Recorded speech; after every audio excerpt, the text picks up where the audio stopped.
Hey, welcome back to Bite Sized Piece of Hope. And as you can see, it is Independence Day. Well, I wish you all a happy 4th of July. Also, today, promised you that we would talk about how to make some of the best decisions in your life. Naturally, I've got a Christian perspective on this, but this is going to apply right across the board if you will put it into use. We're still in Sarah Young's book, Jesus Calling, and it says, I am the way to the Father, says Jesus. Remember how much I had to suffer to open up the path of life for you. No one will ever have to endure what I did. So when you're struggling, simply take the next step and thank me for clearing the way before you in all the way of heaven. And then the scriptural reference is Psalm 16:11. You have made known to me the path of life, and you will fill me in your presence and eternal pleasures at your right hand. So, as we're trying to make good decisions, what's some of the principles we can do? First principle is prayer. Jesus, whenever he had big decisions to make or whatever, he would go off.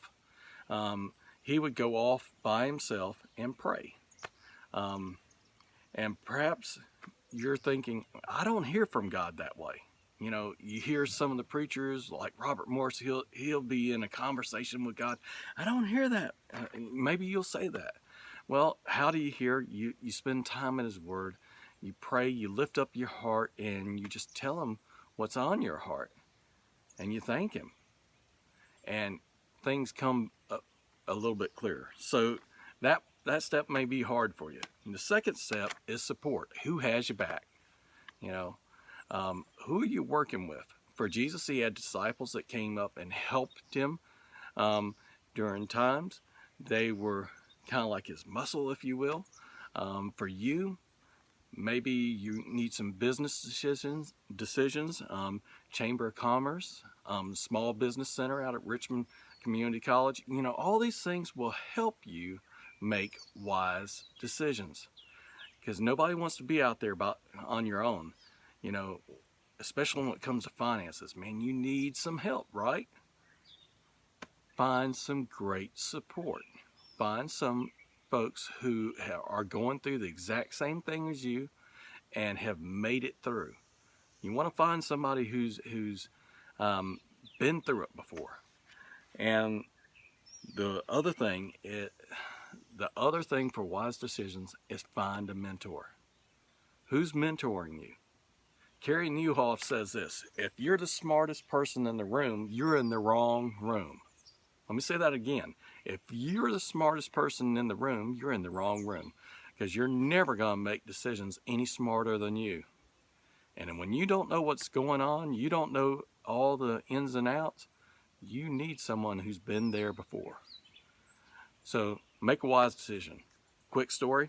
Yeah, the other day, my father and I, we took a riding lawnmower over to the shop. Just knew it wouldn't crank. I was fed up. I was ready to do a bonfire in the backyard with the lawnmower. And so we go over to the shop, and the guy's like, I don't know how we're going to fix this. I don't think I can do it. And then my dad said, well, you know, I've had this problem with the Bendix in the starter. The Bendix is the thing that pops up into the flywheel, turns the flywheel, and cranks the mower. He said it would get stuck. And so he tells the fella that. And guess what? Guess what it was? It was the Bendix in the starter. Here we were thinking the motor was a nice boat anchor and we were going to be able to, you know, go out fishing with it. But folks, get someone who knows more than you and make some wise decisions. Don't know about finances? Check out Dave Ramsey. I promise you it works. The wisest decisions are going to involve three things: prayer.